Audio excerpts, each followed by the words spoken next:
and welcome to the first in a new series of webinars all about sustainable leadership. And in this first session, we're going to be talking about why leaders benefit from cultivating what we call psychological flexibility. Let's start with some introductions before we go any further. My name is Dr. Richard MacKinnon. I'm a chartered psychologist and a coach. I'm the founder and managing director of Work Life Psych, and I've been doing what I do for over 20 years now. And I'm delighted to be joined by my colleague, Dr. Rachael Skews. Rachael, how are you doing? I'm good. Are we outing ourselves today on how long we've been doing this stuff every time? The years and years that you and I have been working together, they just slip by, and then before you know it, it's 10 years. I think 10 years have we been working together. Yeah.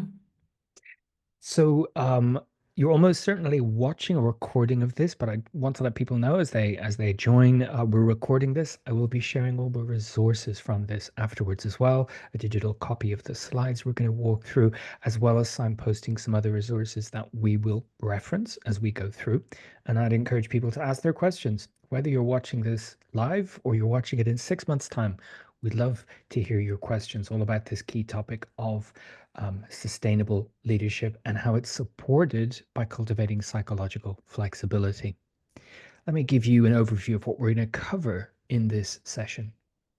I'm going to start by describing what it is that we mean by sustainable leadership. This is a focus for us for the remainder of this year, 2025, because it's a big topic and we want to pull it apart and look at all of the different facets of it to support leadership and leadership development in organizations. Then we're going to talk about this really important skill set that we call psychological flexibility and why it is so important. Then some of the really common challenges that leaders can face. We don't have enough time today to cover all of the challenges, but we've got some very common ones, and we're going to use those as examples to link them with how increased flexibility can help leaders deal with them effectively and more sustainably. And then we'll close by talking about how you can actually develop this capacity to be more psychologically flexible. We'll signpost a few of the routes for that. So let's make a start by answering the question, what do we mean by sustainable leadership? I want to start this by saying very, very clearly, this is not a new model of leadership. If there's one thing the leadership literature doesn't need, it's a model of leadership, another model of leadership. What recent reviews of those have shown is that they all kind of tend to coalesce around the same stuff. So we don't want to add to the complexity of that, but rather share with you more of a philosophy when it comes to leadership and leadership development and an ethos. This is a quote from our upcoming white paper on the topic that we're going to be making available to anyone, and you'll hear from us as soon as it's available for download. But we describe it as a philosophy of leadership that's rooted in contextual behavioral science and one that emphasizes sustainability at its core. So we're going to learn more about contextual behavioral science in a moment, but this point about sustainability is really important.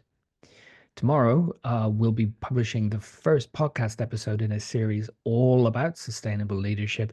And in it, I describe why I think this is so important and how this has emerged from a lot of the coaching work I've been doing with individual leaders. That, to put it in a nutshell, their decisions today might work for them. Their behavior today might work in the moment. The way that they respond to pressure might work in that moment or in that day. But repeat that over weeks and months and years, and you get a very different result. So we want to move from that just surviving the day, the week, the month into a pattern of thinking, feeling, and behaving that doesn't detract from leaders' performance and well-being. And really importantly, doesn't detract from the performance and the well-being of the people around them, and doesn't ultimately have a negative impact on the organization's performance, but also the community, the environment in which that organization sits. So that's why we're underlining that emphasis on sustainability. And we have a very neat three-part reminder. We're asking our sustainable leaders to be intentional, to be adaptable, and to be purposeful. And we'll explore that in a lot more detail a little bit later on. Before moving on to the next big topic in our session, I want to flag the fact that we have a whole series of these webinars right through to the end of the year where we're going to look at leadership and sustainable leadership from a few different perspectives. Why is it that emotional literacy is important? How can leaders better deal with the well-being challenges that they will inevitably face? Why is self-care so important? And how is that different to coping? How can we build leaders' self-awareness? How can we ensure they benefit from coaching? And the role of compassion in effective leadership. And at the end of the year, we're going to wrap it all up and bust some of the most common myths about leaders, leadership, and leadership development. So I'm going to hand over to Rachael now to talk to us a little bit about the main focus today, psychological flexibility. Thanks, Richard. So I think one of the things to say about psychological flexibility is it's something that we talk about in lots and lots of different contexts. Today, we're talking about it in relation to leadership development and good leadership. But this is a psychological skill or a psychological construct that we might refer to as psychologists. That's one of the ways we might think about it.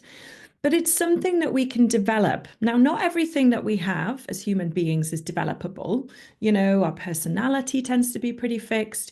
And so one of the things about psychological flexibility that's really useful is that we can get more flexible. We can become more psychologically flexible. So what does that mean? What it means is we have, oh, lovely, you're going to help by putting up that brilliant definition that we have. So this is something that Richard and I, along with another colleague of ours, Ross McIntosh, were working on when we were working on a recent paper around using psychological discomfort, understanding psychological discomfort in the workplace, and how coaching can help with that. So psychological flexibility refers to our ability to notice our internal and external experiences. So those are the thoughts and feelings that we might be having, but then also the things that are going on around us, the things that might be in the work environment, the relationships that we might be having. So it's all of that. It's being able to notice all of that. And rather than making decisions based on a reaction to those experiences, making decisions based on what's important and workable in that specific situation. So it's something whereby it helps people to make better decisions in the moment that are based in the context that they're in, not necessarily reacting to something. And I think we're going to talk a little bit later in the webinar about why that's helpful, why that's important, why that's a valuable skill to develop. It is an evidence-based framework, so lots of the research has come out of the therapeutic roots, the psychotherapeutic roots of psychological flexibility. But there is quite a lot of research that's been done already, and hopefully more in the pipeline, that's looking at psychological flexibility specifically within the workplace and also specifically with leaders. So we're building a picture of how useful this psychological flexibility skill is in general, but then also specifically within the workplace. I've done some research in this, looking at the impact of coaching, for example, on senior leaders. And that research was able to show that it was beneficial in terms of things like self-efficacy, well-being, work performance, goal attainment. So there's this nice list of benefits that we get in the workplace when we increase psychological flexibility. So that's really what we're talking about. And as I said, it's beneficial in the workplace, but it's also beneficial generally as well. It's something which allows us to improve our decision making, our contextual awareness, which, you know, you can think of that as just being able to notice what's going on around you, getting that information, being able to make good decisions based on that information. That's one of the core aspects of this skill, and making those decisions based on what's important. So we find that for that reason, greater psychological flexibility really supports goal orientation. it boosts well-being and resilience. And I can talk a little bit more about that, but I think that's probably for a different webinar, isn't it? There is this really lovely link between increased psychological flexibility and increased performance, along with increased well-being. Now, that's really what we're talking about when we're talking about sustainability of leadership. We want to help leaders to develop skills that not only help and support them in terms of their performance, that are not only about the short-term performance, but are also things that are that will endure and that will help longer term and that support people's well-being and resilience. We think that's really important. And finally, it's doing more of what matters. So it's not just about being aware of what's going on in the environment around you and your own thoughts and feelings and self stories, but it's also making all of your decisions based on what matters in that moment, what matters most. And for that reason, getting that longer term impact as well as short term performance improvement. Thank you. A really nice whistle stop tour through something that we both use in our practitioner work, and specifically with leaders. And this reconnecting with what matters is a really, really important part of that. Because what I want to do next is describe just some of the challenges that leaders face. And then we're going to look at why psychological flexibility is a great tool for helping them address those challenges, not just to get through the day, but to continue with high performance and well-being. Because as Rachel has said many times when we've discussed this, it's not an either or. Well-being and performance are mutually supporting. And it's not that you can only look at well-being once performance is in place, which is something I've heard before, but rather these are things that we need to examine together. Let's have a look at these challenges then. And something I recall saying on the most recent episode of the podcast, and I've said it many times in our own discussions, it's a tough job, leadership. It is a tough job. There are many demands placed on organizational leaders, and there are many challenges that come their way. What's important about the use of psychological skills like flexibility is that we're not talking about the removal of those challenges. We're not talking about making life easy and permanent happiness. What we're talking about is when those inevitable challenges come their way, leaders would be able to deal with them in a way that doesn't cause more problems than it solves, and will be able to deal with them in a way that they could keep using almost infinitely without having a negative impact on well-being or performance. As I said, we don't have enough time today to talk about every single challenge that there exists, but I've pulled together a list of the really common ones that we see, first of all, in coaching contexts, and secondly, in leadership development contexts. I founded my business over 10 years ago, and one of the very first projects we did was a global leadership development program operating in Asia, North America, and Europe. And I remember talking about these topics in the first week of that 10 and a half years ago. And we're still talking about them because, to a large extent, these things that make leadership difficult are partly because of how we're built as humans.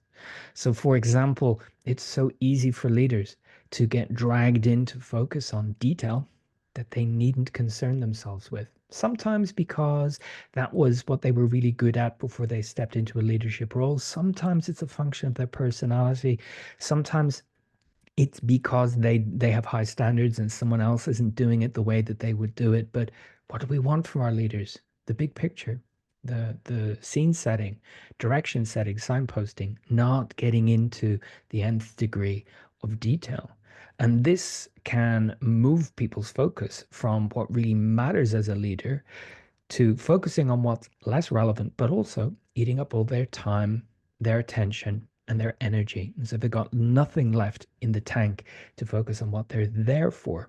To put it another way, a question I ask my leadership coaches regularly is Is your job title empty email inbox haver? Are you employed by the organization to be on top of every single email you're included in, or are you there to give direction and support and inspiration and motivation to the people around you?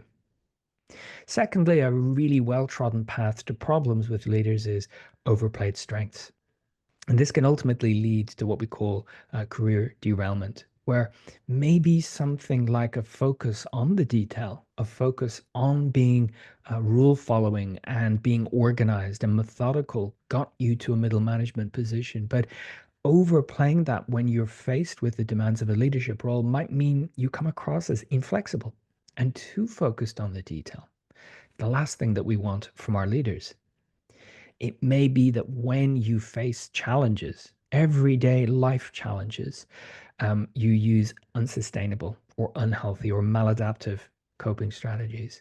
And when anything we do in response to a challenge could be called coping, it's really important for us to distinguish between the coping responses that help us and the ones that store up trouble for the future.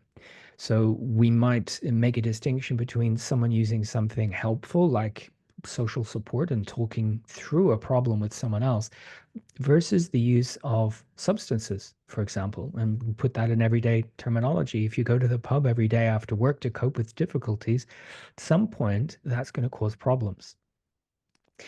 Self care is something we're going to talk about in great detail in this program of events and on the podcast and on the blog because I'm on a mission to reclaim that phrase.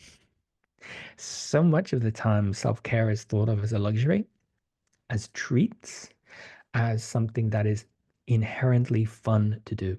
And what I want to do is make the point that self care is the proactive investment in you and your situation. It mightn't be fun to do in the moment. It might not be a treat or a luxury. It might be a necessity to help you in your situation. So, as much as it could be going for a nice walk, it could also be sitting down and addressing that bureaucratic paperwork that you've ignored up until now, and it's going to cause you problems if you don't do it. With that neglect of self-care, um, they don't have the tools at their disposal to adequately either cope with challenges or if they're not looking after their well-being, there's a point at which their well-being will demand they take a break, will demand that they step away from what they're doing. We've got imposterism, the very, very common perspective that you don't deserve the role you have, you're not up to it. Any minute now, people will find out. I mean, that doesn't sound like a nice experience, but from a behavioral point of view for leaders, it can lead to some really unhelpful patterns like working extra long hours, being emphasizing lots of presence and always being available, always on, striving for perfection when that's not possible. We can see a clear link there between what someone's doing performance wise and the potential impact on their well being. Coming back to our psychological flexibility discussion, um, a coping response that is generally not that helpful is avoidance. If we avoid making a decision, avoid having a difficult conversation, avoid aspects of a role that we don't like, and that gives us a very brief, very short-term relief, but it is storing up a problem for the future. And I've come across many examples in my career of technically brilliant and popular leaders who will also shy away from specific aspects of their role to the point that you would think there's an allergy or something going on there. Absolute avoidance, and it only causes problems for them and the people around them. One a new leader challenge that we see a lot of is not involving the people around them and not delegating effectively, which leads to workload issues. If everything sits with you, how are you going to do anything well? How are you going to find the time to give the right things their attention? And finally, from this incomplete list, the risk of disconnection, interpersonal disconnection, not having the depth of interpersonal connection you're looking for. And if that persists, the experience of loneliness. People often use the phrase, it's lonely at the top. But I come across that so frequently that it's something we really need to help leaders with to ensure that they have a level of interpersonal human connection that they're looking for.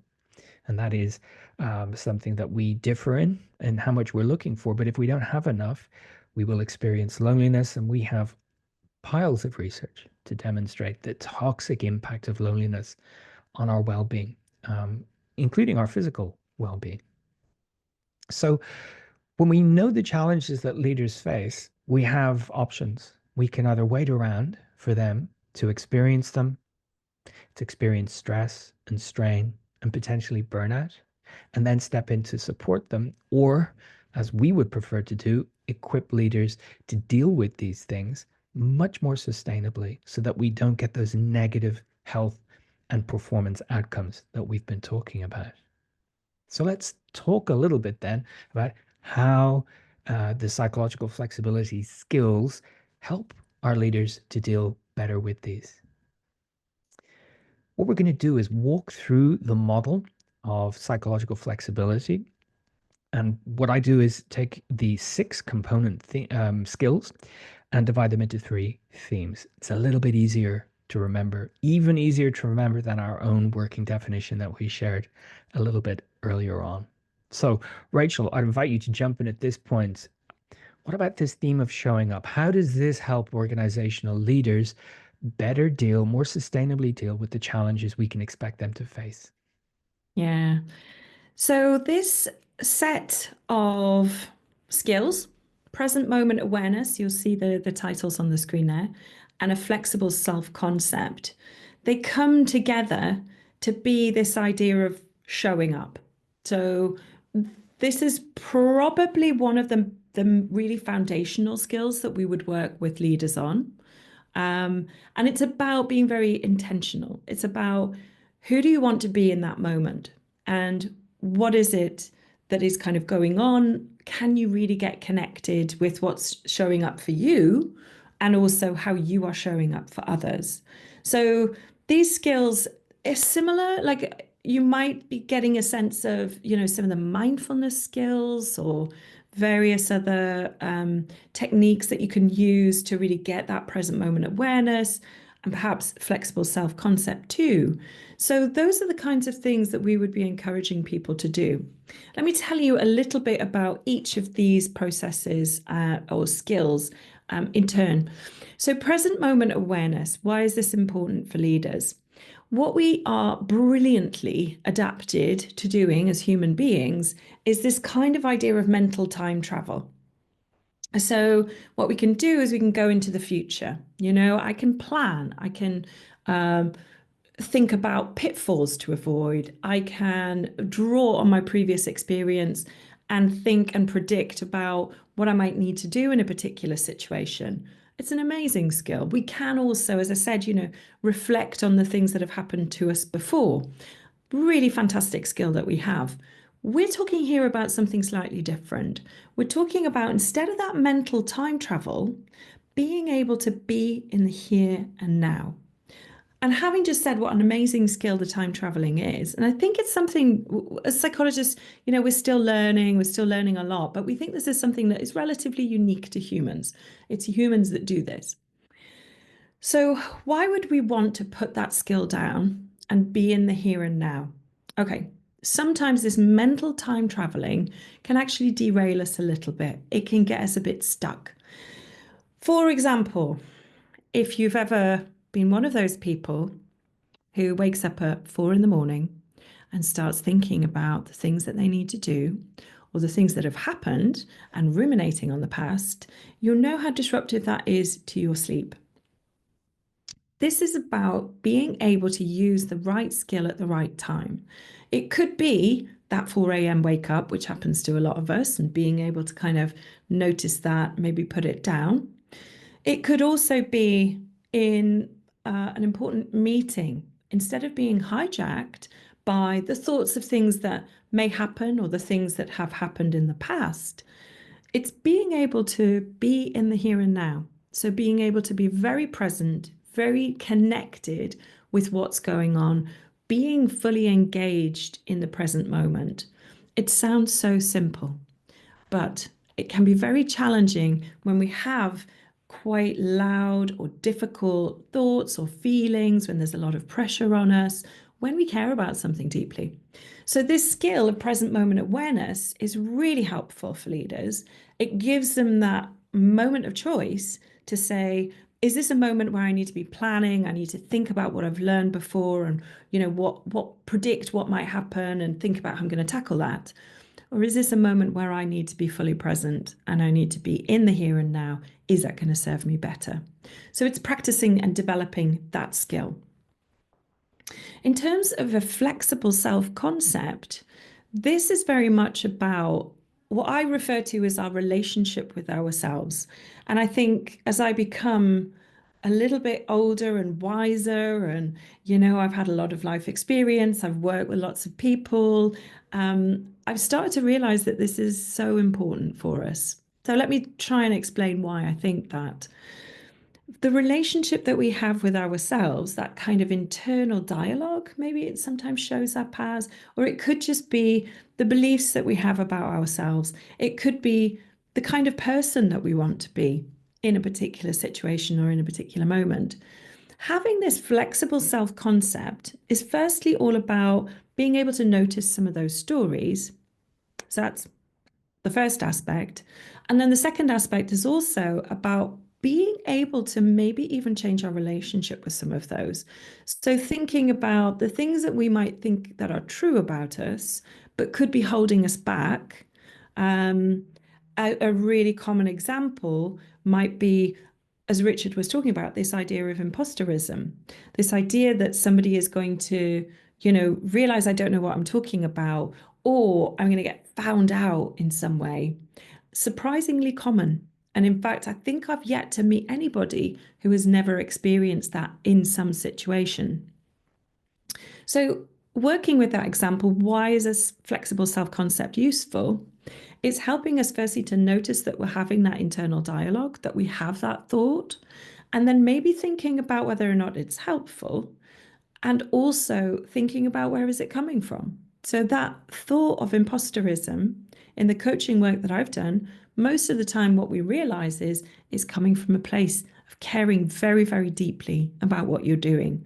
People tend not to feel an imposter about things that they don't care about because they're not worried about being found out. They're not worried about, they're not being having the same reaction to a situation. So that's always interesting. What is it that you care about here? Being able to make those connections there. So that flexible self-concept is you might feel like an imposter. Firstly, that doesn't mean that it's true. Secondly, it's probably unhelpful. Is there a relationship that you can have with yourself that is more compassionate and that might be more helpful to you in the situation that you're in? So I'll leave it there, Richard. Fab. Lovely summary. Thank you so much. Just think about the leaders that you've been around. How helpful is it if they are physically present, but off in their minds, thinking about the next thing? What does it do for your relationships? What does it do for your perspective on them? How helpful is it for a leader to say to themselves, I am my job? I am only as good as the last piece of feedback I get. It all comes down to me. These kind of very simplified stories that we might tell ourselves, they can lead to some unhelpful behaviors and some negative impact on our well-being. So first, we want to encourage people to show up and use the information from the present moment to help them navigate that present moment a little bit more helpfully. The second of our themes in this model, I call let go, letting go of struggle, letting go of internal struggle. So there's two very impactful skills here. The first of which has the very fancy title of cognitive diffusion. What that simply means is that we're cultivating a new relationship with all of the stuff our mind gives us. All of the thoughts, the mental content, all of the things that only we can experience, that we can talk about it, but that's not the same as experiencing it. So again, maybe coming back to imposterism, you know, if you really, really get preoccupied with the thoughts about how others view you and your own success and you're not good enough, well, one, that's unpleasant. That's a really unhelpful, unwelcome broadcast of bad news in your mind. But secondly, that's taking you away from the present moment. If you're grappling with that, if you're trying not to have those thoughts, or if you're trying to replace those thoughts or suppress those thoughts, yeah, you can do that, but it means it's taking you away from other things that might better get your time, energy, and attention. So we're learning to see thoughts as things and deciding whether we want to use those thoughts or just let them go. This is very impactful. I see people getting a real benefit from developing this skill, but it's also tricky because we kind of identify with our thoughts until someone tells you you are not your thoughts. You're someone who has the thoughts, and you can decide how you want to relate to the thoughts. And secondly, we've got acceptance. Now, this is the challenge of using language, right? What we're not talking about here is a passive putting up with uh, acceptance, but rather a more dynamic and open acceptance of psychological discomfort. So many of the unhelpful, maladaptive, behavioral um, strategies I see in my clients, at the root of it is an attempt to avoid inevitable psychological discomfort, difficult conversation, talking about your performance, admitting you're wrong, asking a question, being in the limelight. All of these situations that could be uncomfortable, but they're not dangerous. They're not a risk to life and limb. But we can quite easily build up a habit of looking to avoid the discomfort. And of course, if we put it that way, we're avoiding the discomfort, but we're also avoiding the opportunity to either experience something worthwhile or simply do something necessary. That's why I listed avoidance on the slide, all about the challenges that leaders can face. This habit, if no one's going to tell you you're avoiding this, it's quite easy to get away with it. So instead of avoiding it, we're embracing it, not in a gritted teeth kind of just need to get through this, but rather this is part of the experience. It is inevitable if I do meaningful and important things or simply necessary things. I'm going to experience some discomfort, and that's okay. And this letting go means we're no longer trying to remove thoughts, change thoughts, suppress thoughts. We're no longer putting effort into avoiding discomfort or situations we think might be uncomfortable. That frees up a lot of energy. That frees up a lot of energy to do more of the stuff that matters. Rachel, over to you. Lovely. So the last set of skills that we're talking about in relation to psychological flexibility is this idea of get moving. So we've so far talked about things that are very in your head. It's about the way that you're thinking. Really, what we're talking about here is very much about action. It's what you're doing. And one of the things that we know from psychological flexibility is that you don't actually need to feel different in order to do something different. So if people are having those feelings of imposterism, it's a great example. Let's keep working with it. They can still have that feeling and do what they need to do the important stuff. And I know that sounds very odd, but that's really why we're doing all of the other work, the stuff that Rich has just been talking about in terms of, being able to accept some difficult stuff. It allows us to still feel something and then do what matters and get moving.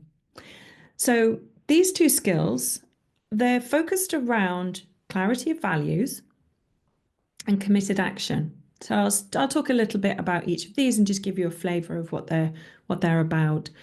So clarity of values is about knowing what matters, knowing what is important. Interestingly, for leaders, this could be on a personal level, but it could also be in relation to a team, and it could also be in relation to an organization. So this aspect for leaders can be quite complicated, and we want leaders to be able to recognize and explore what matters within each of those spaces. So when we talk about values, what I'm talking about there is what brings meaning or purpose, maybe that sense of vitality. The questions that I might be asking leaders when I'm working with them in this space is, what kind of leader do you want to be? What matters to you? What kind of impact do you want to have? What legacy would you like to leave? What's important at the organizational level? But I might also be connecting those two things by talking about why this organization, why this role within this business, what is it about the impact of that work that is perhaps meaningful or important to you as well? By knowing what matters, it allows people to, like I was talking earlier, this is often about making better decisions, making better choices about what to do. And it's only really through having that clarity of values that we can really understand what is the right way forward. And as I acknowledged earlier, we're looking for longer term impact. So sometimes moving away from these values can feel easier in the short term, but actually not serve you well in the long term. So this is also about having that longer term perspective, really thinking about what is it that I need to do? How can I move forward? What action steps are going to connect me to the things that are meaningful and important to me, my team, and the organization? Committed action is very much around not having that automatic avoidant response to a challenging situation, but making those intentional moves in the direction of what matters. Again, it kind of sounds simple, but in practice, this can be really, really difficult. It may involve having a very difficult conversation about something. There may be very real constraints on either a leader themselves or a team or within the organizational context that makes this very challenging. There can be challenges where values are kind of intersecting, and there's almost like a little bit of a clash around, well, if we do this, it connects us with this that's important. If we do this, it connects us with this that's important. So navigating this can be more complicated than it sounds. It's not as simple as there is one straightforward pathway. So developing all of those other skills for leaders is going to allow them to really, when they come to this point of making choice around what they do, it's going to give them the best opportunity to consistently make good decisions and think really about what is it that matters in this situation and not what feels easier in the short term. What's going to give me that kind of sense of relief, but way, way more like what is it that's going to really hit the nail on the head longer term? Brilliant, thank you. And a really important point to echo here. Two things I'd add. One, many leader coachees, executive coachees I've had sort of bristle at this and say, "Oh, I'm doing stuff all the time. It's not that I'm sitting around wondering, I'm really busy." And this isn't busyness. This is you could work a 70-hour week, but maybe none of that was in the direction of what matters. It's activity, it's not necessarily values aligned activity. And it's often the case that someone could do less, but it could be more impactful. So we're not talking about hours worked and we're not talking about the perceived effort either. We're talking about how intentional and how aligned it is with values. And the second thing is a very common experience that leaders share with me, which is a gradual drift from values. It's not an intentional jettison, but rather, I used to think this was important and I've sort of neglected it over time. So even just the reconnecting with what's important can be quite motivating. Let's summarize all of this into one diagram that you may find useful when we share the slides to summarize different ways that we can show up inflexibly or with rigidity. And for each one of these, the psychological flexibility model has an alternative. It has a skill that helps us avoid the downside of avoiding discomfort, not being clear on what matters, holding on to unhelpful stories about ourselves. And even though maybe I haven't represented it clearly in this diagram, these skills are mutually supporting. There's no perfect starting point. There's no perfect end point. But, being able to show up in the moment and notice what's going on is a really helpful starting point. But it doesn't mean that we'd only look at values at the very end. It's going to be different each time. So what does that mean for our discussion of sustainable leadership? Well, in the initial discussion, we talked about the importance of being intentional, adaptable, and purposeful. This is another way of making the point that if you're intentional, you're in the here and now. You're paying attention to now for that period of time. You're showing up in a way that's going to be helpful. When you're adaptable, you're not sticking to rigid internal rules. and that you're not being led by unhelpful or unwelcome thoughts or relationship with psychological discomfort. And when you're purposeful, you're doing things intentionally in the direction of what matters. So these are our three reminders for leaders and aspiring leaders, that these contribute to what we're describing as sustainable leadership. As we close, I just want to talk a little bit about how we might develop these skills, because one of the things that first attracted me to the framework was its flexibility. It's incredibly flexible and you can address it in many, many different ways. So, in our own experience, we've coached leaders one to one. We've coached those leaders who are just stepping into role, those who are mid role, those who are facing significant challenges within their role. And that one to one coaching relationship gives space to reflect, to be held accountable, to get support, and to have the conversations that sometimes can be difficult to have with anyone who's not your peer. So coaching is a really good mechanism for that. We're dedicating a whole webinar to that a little bit later on in our webinar series. Of course, we can run a structured training course that's just about these skills that can fit quite neatly into an existing leadership development program if there is one. And if there's not, it's a really neat standalone learning experience to come right back to something that Rachel said when introducing it. These are skills for work, but they are skills for life. And that's feedback we get all the time, right? That people find it just as useful to use these in their personal lives as they do when they're running a business. And thirdly, we can and have and do create and run leadership development programs where these skills are interwoven. So we might have content on how to manage and nurture and cultivate relationships, but it'll be informed by psychological flexibility skills, doing more of what matters, dealing effectively with the discomfort.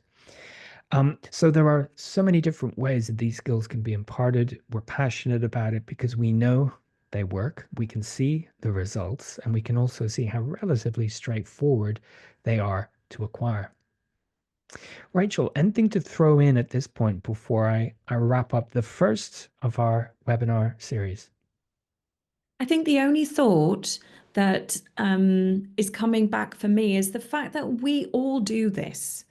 I love that the model that you shared and the inflexibility moving through to the flexibility. And I was reflecting on the fact that we all do this. We all do that mental time traveling. We all have these rigid behaviors and we can develop that greater flexibility.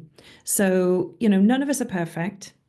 And this is not about never time traveling, never doing any of those things that we saw on that inflexibility. It's about generating better choice and being able to create that space and that thinking around what's going to serve me best. So, just the universality of it. We know this is how people think, and we know that by giving people these skills, developing these skills, all of us can get a little bit better at the decisions that we're making. I think that's a really important point, and it also answers one of the questions that we've been grappling with. Why leaders? And it's not that leaders are special or leaders need special skills, because these are human skills that we've been talking about. I suppose my perspective on why leaders is the tough job that it is, but also the impact that leaders have on others, on other people, their performance, their well-being, and the success of the organization as a whole. Their impact is more than others. So we want to make sure that they are demonstrating the behaviors they would want to see in others. They're being role models as much as possible. They're making values-led decisions and they're behaving in a way that's not going to cause more problems than it solves. But this is not to say that no one else should have these skills. If I could, I would magically give these skills to everyone. But our focus in this campaign is on leaders for those reasons. Yeah. Now, how can you find out more? Feel free to email me directly with any follow-up questions from this. The website is at worklifepsych.com. We have a whole set of psychological flexibility resources at psychologicalflexibility.com with jumping off points to webinar recordings and podcasts and videos and all sorts. If you want to learn more about this sustainable leadership concept we've been talking about, you can find the link there. And we'll be adding to that over the remainder of this year. As more resources come online, that's your jumping off point to find them. The podcast can be found at mypocketpsych.com, and all of our YouTube videos, including this recording, can be found online at worklifepsych.tv. We're not going to be short of resources to share. What I would love, though, is if those resources are used and turned into even just sparking a conversation about what do we expect of our leaders? Is it realistic? What support can we give our leaders rather than viewing them as bulletproof, maybe looking at them as work in progress, like all of us, and people who could do with some support and development on an ongoing basis. That's it for today. Thank you, Rachel, for your expertise, for joining me today. Thank you to you watching this. I hope it sparked some thoughts and reflections about the nature of leadership and this specific skill set. We look forward to seeing you in future events later in the year. Bye bye for now.